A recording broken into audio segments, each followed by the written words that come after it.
교회에 낼 돈으로 사고 싶은 걸 사니 마음이 그렇게 편할 수가 없다. 평생 종교를 가졌던 한 분이 남긴 고백입니다. 신을 떠나니 비로소 행복해졌다는 거죠.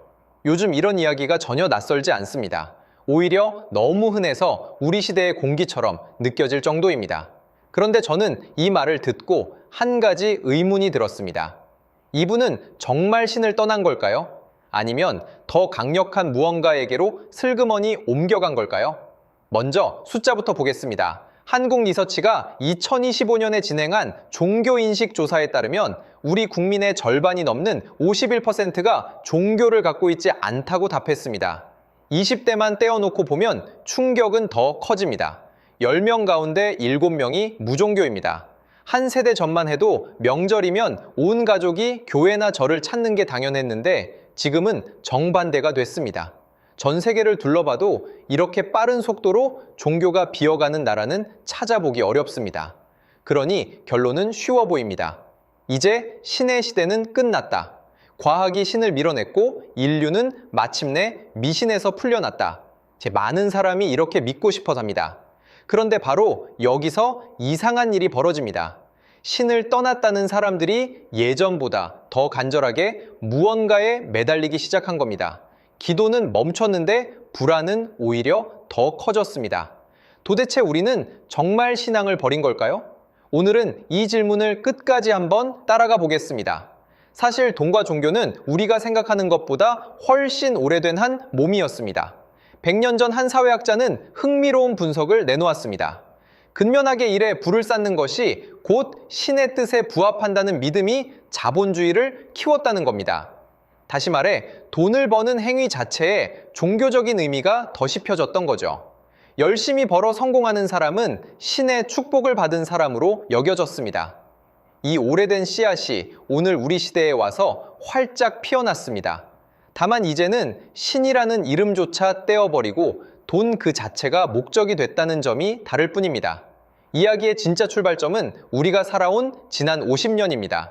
1970년대 초반까지만 해도 이 나라 사람 대부분은 시골에서 농사를 지었습니다. 도시에 사는 사람은 소수였고 한 동네에서 나고 자라 그 동네에서 늙어 죽는 삶이 보통이었습니다.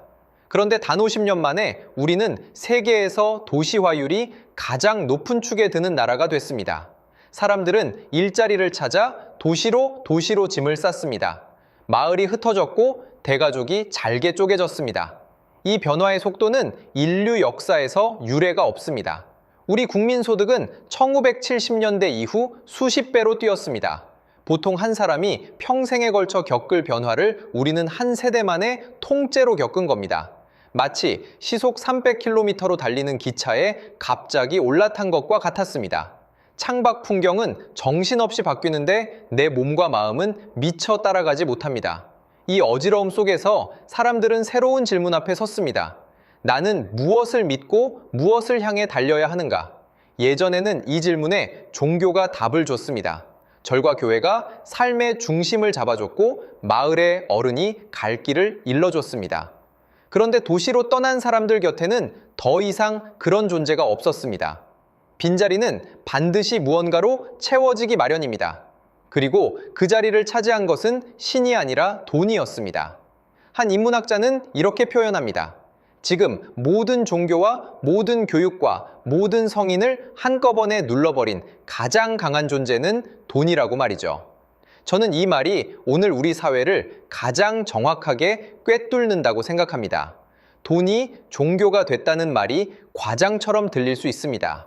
그러면 우리 일상을 차분히 들여다보겠습니다. 예전 신자들은 새벽에 일어나 기도를 했습니다. 지금 많은 사람은 새벽에 일어나 주식 차트를 봅니다.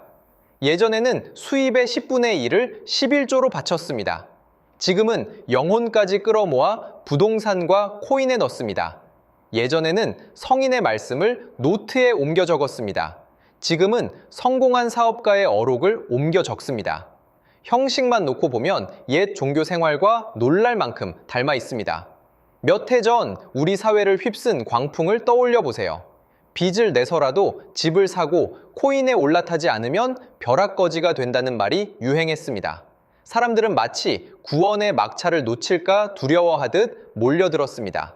그 모습은 종말을 앞두고 구원을 갈구하는 신도들의 행렬과 묘하게 닮아 있었습니다. 오르면 환희에 차고 떨어지면 절망에 빠졌습니다. 숫자 하나에 천국과 지옥을 오간 겁니다. 이것이 신앙이 아니라면 무엇일까요? 믿음의 방식만 닮은 게 아닙니다. 떠받드는 대상까지 바뀌었습니다. 예전에는 가난해도 욕심 없이 사는 사람을 존경했습니다. 지금은 누구든 돈을 많이 번 사람을 우러러봅니다. 수단이야 어떻든 성공하면 모든 게 용서되는 분위기입니다. 부자는 이 시대의 새로운 성인입니다. 그들의 집과 차와 일상은 신도들이 닮고 싶어하는 성화가 됐습니다. 명품 매장 앞에 새벽부터 줄을 서는 풍경은 또 어떤가요? 그건 어쩌면 이 시대의 새로운 순례 행렬인지도 모릅니다. 이 새로운 종교에는 경전도 있고 사제도 있고 예배도 있습니다. 자기 개발서가 경전이고 유명 강연자가 사제이며 동기부여 영상이 예배입니다. 매일 더 부지런하라고, 더 성장하라고, 더 벌라고 설교합니다. 게으름은 이 종교에서 가장 큰 죄입니다.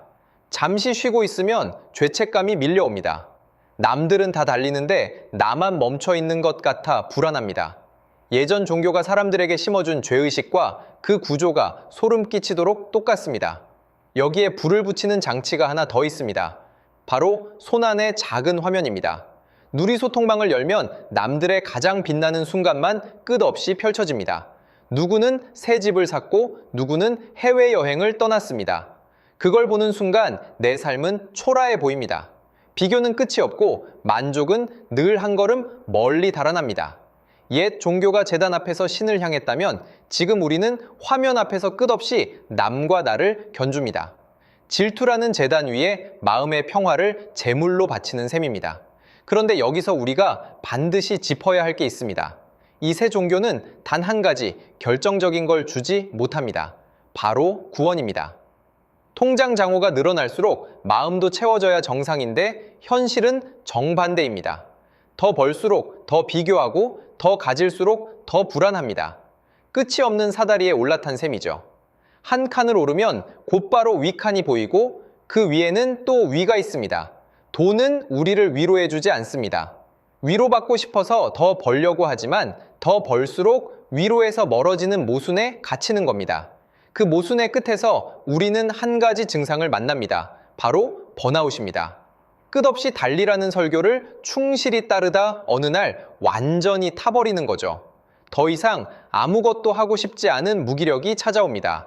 어떻게 보면 이건 돈이라는 종교가 만들어낸 현대의 순교입니다. 가장 성실한 신도가 가장 먼저 쓰러지는 겁니다. 우리는 행복해지려고 그렇게 달렸는데 결승선에 도착해보니 텅 빈 몸만 남았습니다. 더 안타까운 건 이 종교가 다음 세대로 고스란히 대물림된다는 점입니다. 부모는 아이가 차에 걷기도 전에 이 신앙에 입교시킵니다. 남보다 앞서야 한다고, 더 좋은 성적을 받아야 한다고 끝없이 가르칩니다.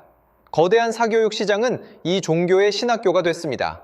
아이들은 영문도 모른 차에 경쟁이라는 교리를 어린 몸에 새깁니다. 그렇게 돈을 향한 신앙은 끊기지 않고 대를 이어 흐릅니다.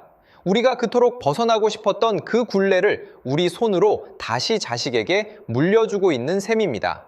그래서 사람들은 다른 길을 찾기 시작했습니다. 신은 안 믿지만 마음의 평화는 간절히 원합니다. 그래서 명상을 배우고 절에서 며칠을 묵는 템플 스테이를 찾습니다. 멀리 산티아고 순례길을 걷겠다고 비행기를 탑니다. 요가원에서 호흡을 가다듬고 새벽마다 명상 앱을 켭니다. 돈을 향한 질주는 잠시 멈추고 나를 들여다보는 시간을 갖겠다는 겁니다. 어쩌면 이게 인간이 종교를 통해 진짜로 얻고 싶었던 것인지도 모릅니다.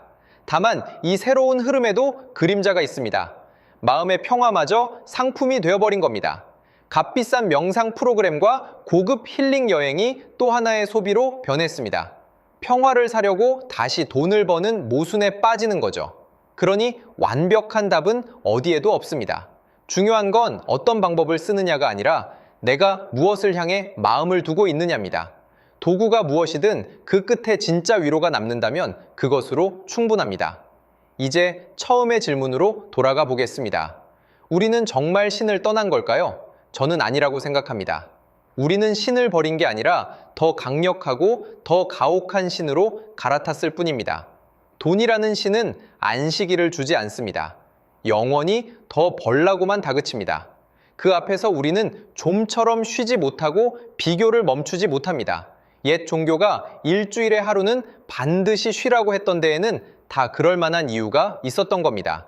사람에게는 멈춤이 필요하다는 걸 그들은 이미 알고 있었던 거죠. 그래서 오늘 당신에게 한 가지를 권하고 싶습니다. 종이 한 장을 꺼내 이렇게 적어보세요. 나는 요즘 무엇을 위해 가장 많은 시간을 쓰고 있는가? 그리고 무엇을 잃을까봐 가장 두려워하는가? 그 답이 바로 지금 당신이 모시고 있는 진짜 신입니다. 만약 그게 돈이라면 한 번쯤 정직하게 물어볼 차례입니다. 이 신은 과연 나를 행복하게 해주고 있는가? 아니라는 답이 나온다면 그것만으로도 당신은 이미 갈아탈 준비가 된 겁니다. 여기에 한 가지 작은 실천을 더해보면 좋겠습니다. 일주일에 단 하루 단 몇 시간만이라도 돈과 성공 생각을 완전히 내려놓는 시간을 가져보세요. 화면을 끄고 비교를 멈추고 그저 곁에 있는 사람과 눈을 맞추거나 좋아하는 일에 마음을 두는 겁니다. 옛사람들이 안식일을 둔 지혜를 우리만의 방식으로 되살려보는 거죠. 그 멈춤이 쌓이면 돈이라는 신이 쥐고 있던 고삐가 조금씩 느슨해질 겁니다. 신을 믿느냐 안 믿느냐는 어쩌면 더 이상 중요하지 않을지도 모릅니다. 진짜 질문은 이것입니다. 당신은 지금 무엇 앞에서 무릎을 꿇고 있는가? 그 대상이 당신을 비우는지 채우는지 오늘 한번 솔직하게 들여다보시기 바랍니다. 이 영상이 그 질문을 떠올리는 작은 계기가 됐다면 구독과 좋아요로 함께 해주세요. 다음 시간에는 더 깊은 이야기로 찾아오겠습니다. 고맙습니다.